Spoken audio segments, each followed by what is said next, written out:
So here's what happened. And you can look this up. In fact, was it last week? The head for the Canadian Association of Credit Unions testified before one of the House committees. What happened was there was a run on the banks. I sent my wife down to get a whole bunch of cash out because I didn't know if they were going to freeze my bank account, and I wanted to be able to keep to caring for my family. And she said there was a lot of people at the bank leaving with a bag. And they apparently had such a run that they lost their reserve limits. So, the bank's got to hold a cash reserve. So they had to go to some backup international banking backstop system. This senior representative at the credit unions testified last week that I have the quote here. Oh, she said,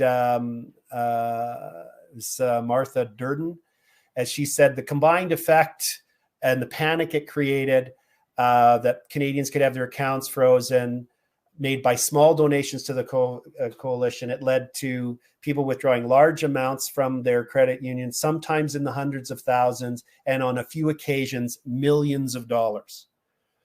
So, and then people started opening bank accounts at other banks as like kind of spreading out your pots, right? To make it harder, decentralized banking. I pulled my money out too. Yeah. I just heard.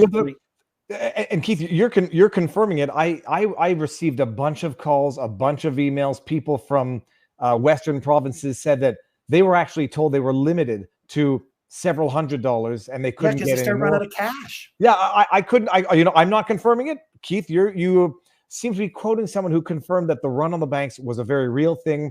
I had heard rumorings that Trudeau and government were getting calls from the banks saying, "What the hell did you just do? We can't deal with this and fix it."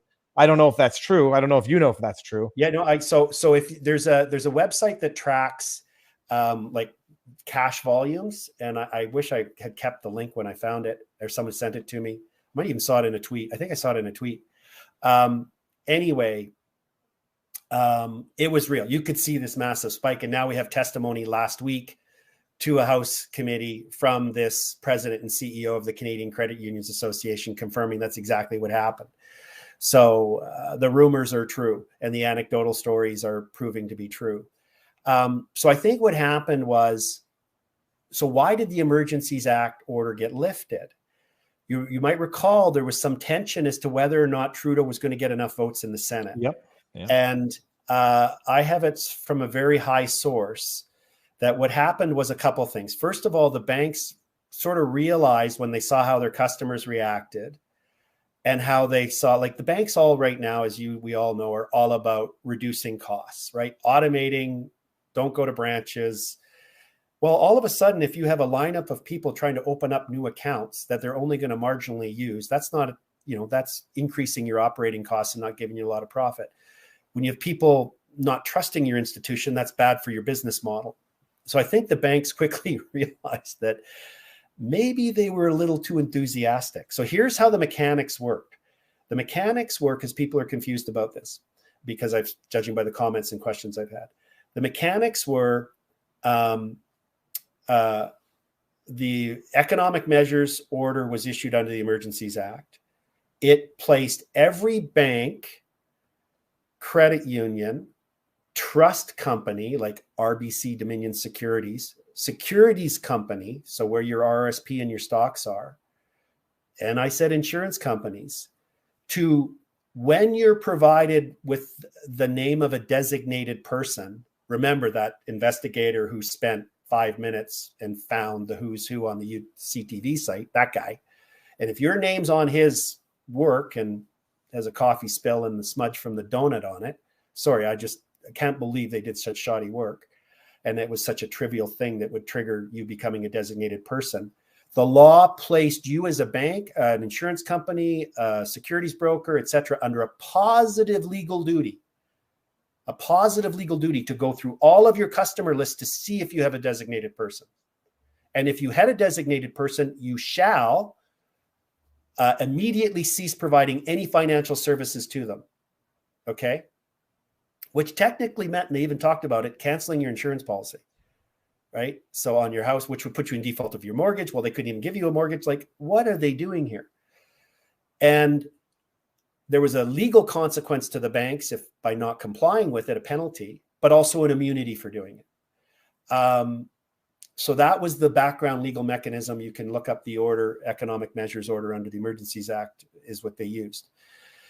But I think the banks realized, okay, wait a minute, maybe we were a little too enthusiastic about doing this and too cheerleader for the government, because it certainly pissed off a lot of our customers and created some problems for our business model.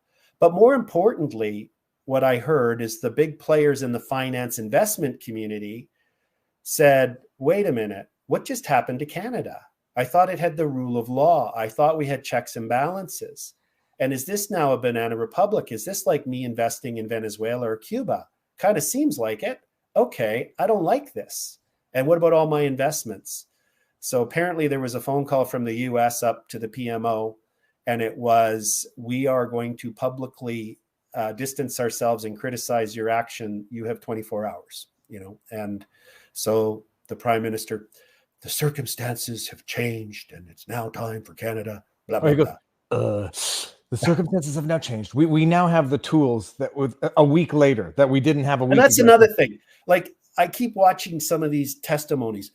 Like, one of the MPs said to the police, how many protesters or organizers, whatever that means, who had their bank accounts frozen left downtown because their bank account was frozen? I know the number. 0. Like, it didn't work. It wasn't, nobody was there for the money. This wasn't a money enterprise. This was about people genuinely disturbed to their core about the future of our country, for their families, their communities, their neighbors. They weren't there for money. They weren't there for economic gain. So anyway, that's the story. And we just still don't know, the fact that Deputy Prime Minister Freeland, Finance Minister, said early on, these powers are so good, we're looking at making them permanent. I just like, but don't worry. Why not? It'll be limited in time, and they're going to respect our charter rights while they do it. Justin Trudeau said they would. I had another question. Hold on one second, Keith. Let's see this here. Okay, the freezing immunity, I asked. Oh, so bottom line, you think that the banks would in fact be immune from lawsuit for anyone that they had frozen? I'm not sure. I mean, what is the effect if it turns out that the judicial review of the proclamation is successful?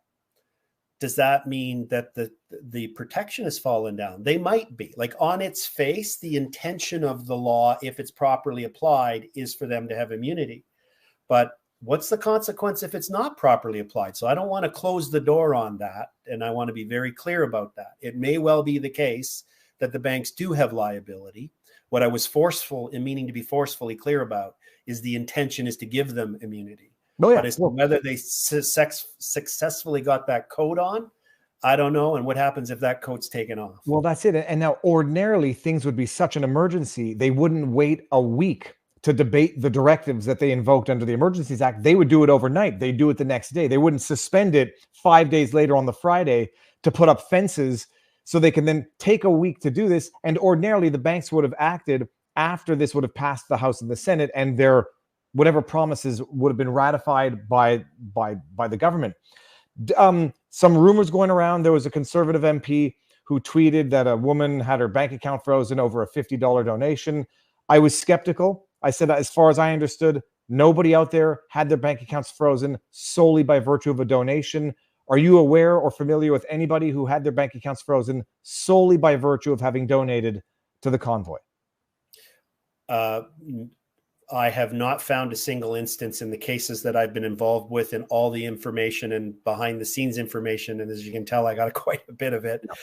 That would say that that is true. I have not seen an instance where someone's bank account was frozen for the sole reason that they donated. So if some guy in a retirement home in Lethbridge, Alberta, made a $50 donation because this was important to him, I think he's going to be just fine. Yeah, and as far as I understood, the only bank accounts they froze, 206 of them, were organizers or people who had parked their cars on Wellington. I noticed as the trucks were leaving on the Saturday when the cops came in, there was an officer conspicuously, very obviously taking pictures of the license plates as they were leaving. I suspect that's how they went about doing it. The Conservative minister, I mean, I appreciate people don't always get their facts right. In that video, by the way, everyone watching, Viva clips, 5 minutes of Justin Trudeau getting roasted before the members of European Parliament. One of them referenced that anecdote. I think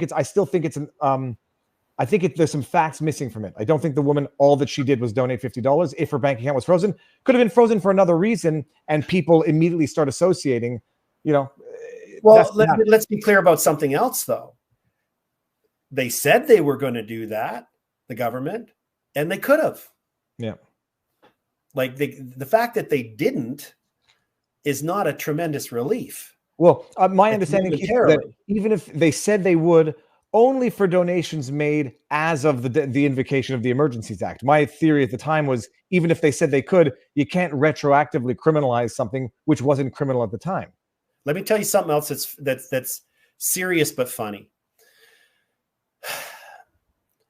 The level of incompetence with some of the police and the government officials was just knew no bounds. The other pages in that document that caused people to be a designated person was because of where the truck was parked. It was parked on Wellington.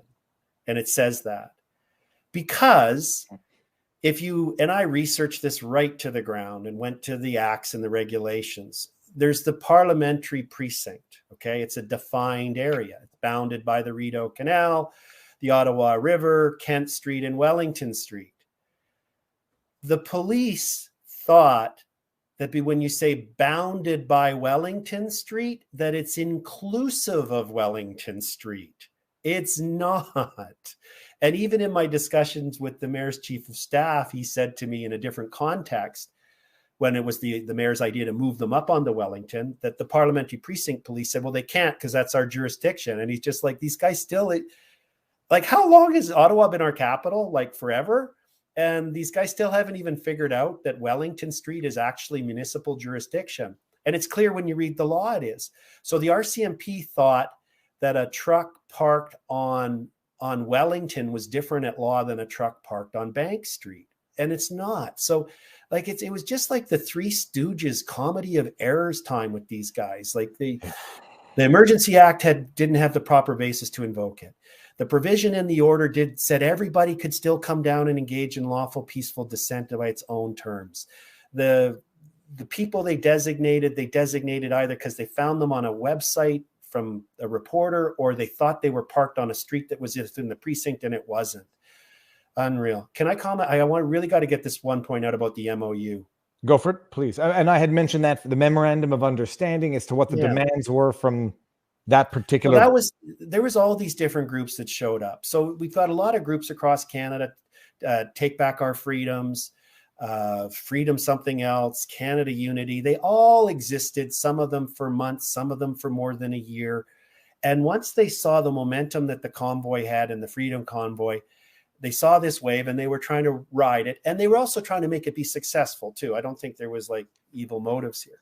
So they all come to Ottawa and they're all kind of trying to take control of this thing. And one of the groups was Canada Unity, and they came out with this thing called the MOU, Memorandum of Understanding. And I just glanced at it.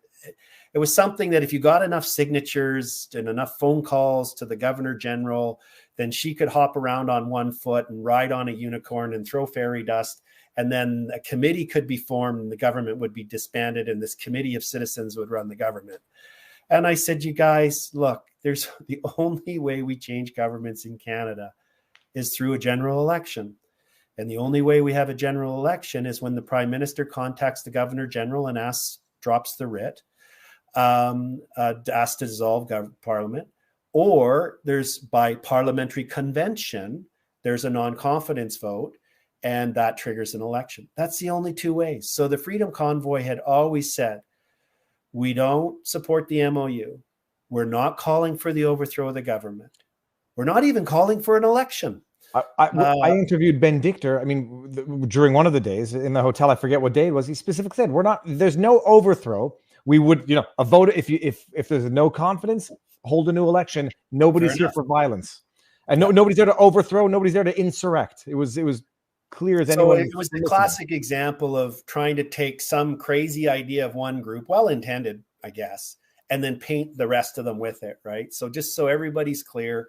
At no time was the trucker movement in Ottawa asking for the overthrow of the government, supporting the MOU, or anything like it. They were there because they wanted the COVID restrictions lifted.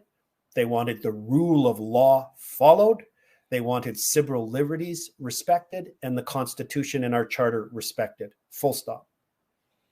I was trying to type an answer. By the way, when I said that Jagmeet's brother said he didn't, it was obviously to highlight what an idiotic excuse it was. Jagmeet's brother donated $17,000 to the Convoy, and then when the MSM found out about it, he asked for a refund because he didn't know what the Convoy was about. My sweet tushy. And just, I'm not going to bring up another. I do that all the time, don't you? Drop $17,000 on things that you don't know they're about. Oh, but my question also: what even happened that caused Jagmeet's brother to not understand how bad this convoy? Does he didn't want to support bouncy castles and hot tubs and dancing? There's someone in the chat. We all know who she is. I don't want to bring heat on her. I don't know if this person is legitimate. Just going to address a few points. They were not blocking roads, full stop. In fact, anyone watching my streams would have seen, I remarked on it all the time. There was always a lane to go through, with the exception of Wellington from, I forget what the streets are, but and they blocked off the street to allow for any traffic as needed. In fact, so much so, one day when I was walking, a fire truck blasted through an intersection easily at 70, 80 kilometers an hour, so fast that everyone's like, holy cows, that's really dangerous, because anybody crossing the street would have gotten nailed. So they were not blocking the streets. And by the time the Emergencies Act was invoked, the blockade in Windsor, which in fact was never really a blockade to begin with, that had already been lifted as well by court order. Second thing, it's illegal to donate to a terrorist organization. Yeah, when you're designated as a terrorist organization, like the Proud Boys, whether you like the designation or not, they've been formally designated, so you can't donate. The trucker convoy, rhetoric and whatever you want all day long, was never a terrorist organization. On the contrary, it was a federally incorporated, not-for-profit that got all of the paperwork done by the government. So yes, it's illegal to donate to a terrorist organization. No, the convoy was not one, never designated one, and you can't just make it one because you don't like it, any more than donating to BLM can be, So there's that other talking. There's other points. I don't know if you're a bona fide individual making these comments or this is just a troll, but for the clarity for the rest of the people out there who might not have seen, not a terrorist organization, so it was never illegal, period. And call it what you want. You're entitled to be not use language properly or the law. And they were not blocking the roads. They made it their business to make sure there was a lane open so traffic could go through. There was some traffic in certain areas, but every emergency vehicle could get through as needed and did get through as needed. Rant over. Can I add some detail to that? Go for it, please. So, you guys, I saw Tom Marazzo on here, Army Tom, as we called him. And the reason why we had to make up nicknames when we got there, I'm meeting all these people for the first time. Like I'm just literally parachuting into this war zone of activity and people. And so there was 3 Toms. And so I started coming up with these nicknames. There was one guy, his nickname's Red October. Anyway, it was because I asked, I didn't realize this, but as I would be moving around and in a war room, I'd be shaking, what's your name? And he's like, Sean. And then do something else, turn, what's your, I guess I asked him his name in like 4 minutes, 5 times. So finally he looked at me, he goes, Red October. And I went, what? And he said, now you'll remember. And I did. So anyway, and we had nicknames and so on. But I would see Tom and he had this like classic Army captain, right? Big map of downtown, marked up, huge map, covered like this whole section of the boardroom table. And so you'll see it in the background sometimes in some of the videos they did or versions of it, and highlighted and little stickers and everything. He would check every day to see who had come in through the night and who had left. Remember, this was organic. We didn't know there'd be a convoy from Kitchener would arrive with 20 trucks. It was like, what? Where are they? So Tom would, and where would they go? They would sometimes go into the emergency lane. So he was constantly making sure, talking to the block captain, you make sure that thing's clear. And then he would get up and he'd say, I got to go. He'd grab his coat and he was out the door and down around 3 blocks and move your truck, move your truck. He was committed to ensuring that those emergency lanes were all the time. And he had a very, very personal reason for it with his own family that I won't get into. But that's absolutely, I remember came out on the street at one point, was moving from one hotel to another because we ended up setting up also war rooms at the Sheraton as well.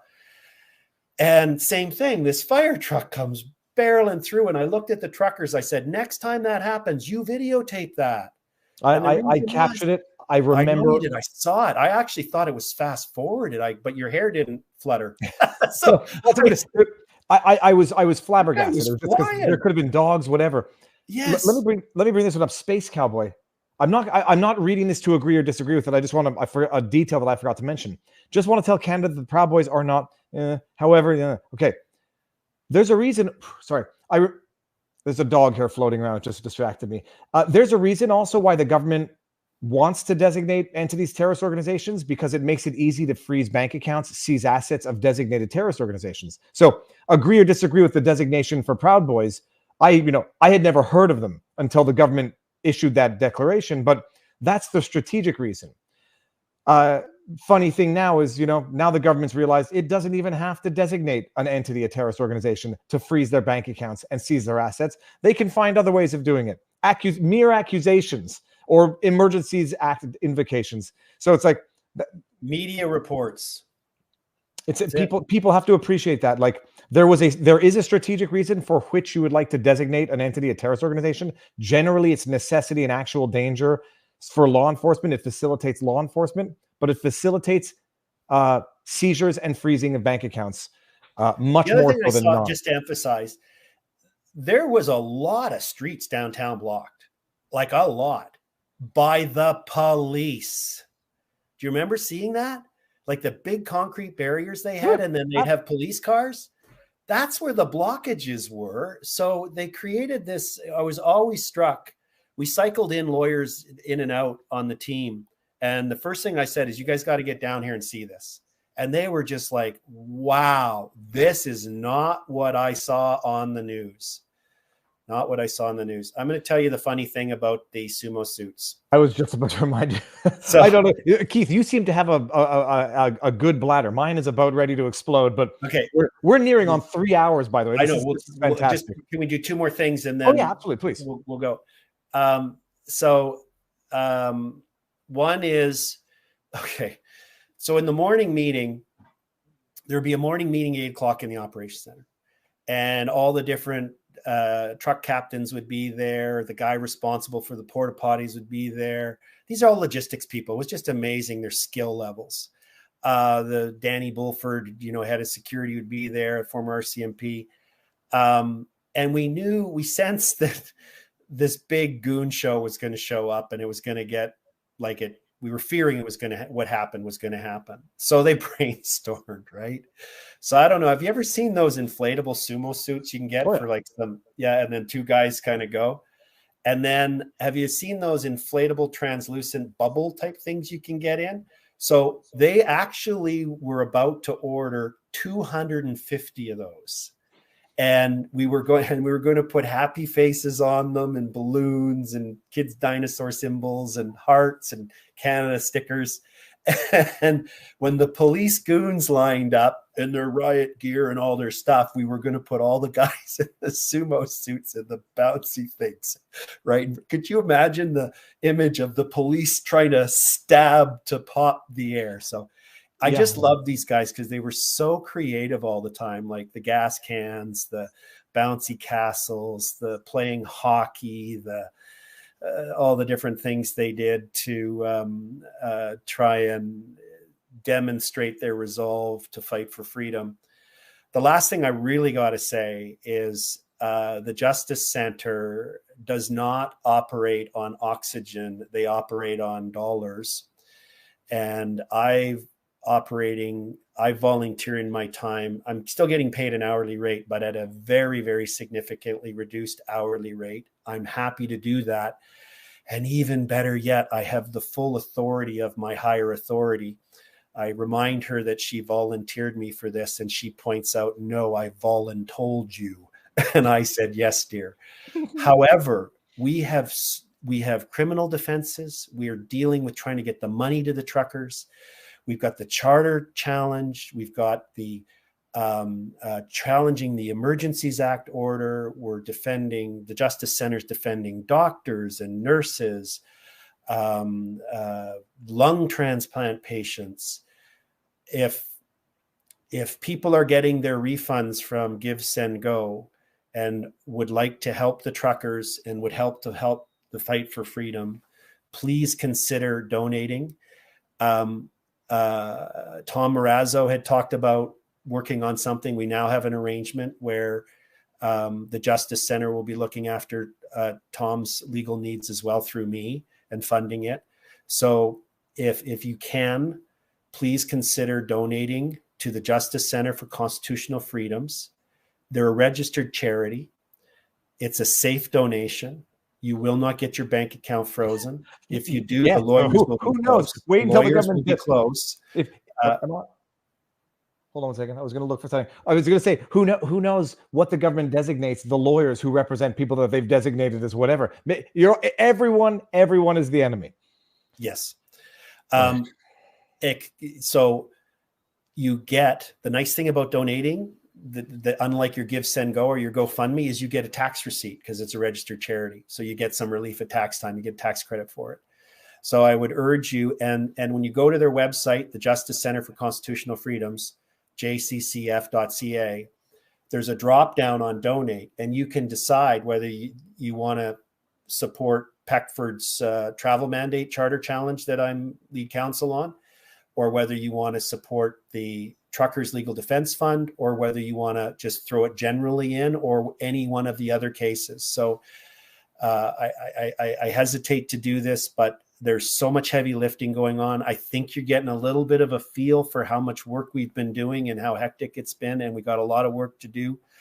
If you care about freedom and want to try and take your country back, one of the many things you can do, among others, is help us by making donations to the Justice Center. If you consider that, I'd be very grateful. And don't even be reluctant to do it. I've pinned the donate link to this stream. I'm going to put it in the pinned comment. And the thing is, look, there's a bunch of fundraisers, and you never know which ones are the good ones, which ones you're going to get screwed on. You can go directly to people that you want to support. There, I put the link for Dr. Crystal Lushku, who I interviewed yesterday. There's the Iconic Cafe, who's got a Give, Send, Go. So you pick and choose, yes. And then you do that at your own risks, because you can never do any 1,000% secure due diligence, with the exception of JCCF, certain recognized charities that have been around for a while. You can feel good knowing that the risk is less there. But if you want to go direct, JCCF has been around for 10 years. I was approached by some other groups to be external counsel to them, and I picked the Justice Center for a reason. I think they're the most credible. Other groups are doing tremendous work. I'm not trying to be negative towards them, but to me, it's the organization that's got the ability to do the heaviest lifting on the most important cases. So that's why I decided to do this work for them and volunteer my time at phenomenally reduced hourly rates. And again, I'm happy to do that. And as I mentioned, my wife approved. So I can tell everyone in the chat this from my own experiences. JCCF, Rebel News, through their various legal projects, I can't think of many other lawyers or entities in Canada that are challenging these measures. And people say, Viva, go out and do it. Look, we all do what we're good at, and we do what we think we can make a difference doing. I think I would be a liability at this point in front of a judge. And I'm not cutting my hair, so I know what a judge would say. But no, the JCCF truly is doing the legal Lord's work of And I would also echo, I've known Ezra Levant and I went to law school together. Can you imagine how much fun that was? It was a lot of fun. We had the laissez-faire club where we were taking on political correctness, and Ezra was a character then, as he is now, and matured into a very important figure in our lives and our society. I would echo what you said about Rebel News as well. Yeah. It's they're the two entities categorically doing what needs to be done, and we cooperate. We work together because the Democracy Fund through Ezra and Rebel, they have a number of Freedom Trucker clients as well, and we work together the way that lawyers properly do when you're on the same side of something. And so we collaborate with them. We're not competitive with them. We all have the same goals, which is stopping injustice, advocating for civil liberties, and trying to get this tyrannical government under control. All right, fantastic. Now, not to, I might have another guest next week on other constitutional. Well, not next week. We may have another good constitutional discussion coming up sooner than later. Keith, you will come back on and give us the updates as things progress. Doesn't have to be a 3 hour. You can pop in for 15, 20 minutes. Yeah, whenever you'd like, I'd be happy. Thanks for having me on. And your announcement that former Premier Brian Peckford is likely to be sitting in this place on your screen soon. Excellent. I would be super. I mean, everyone would be so man.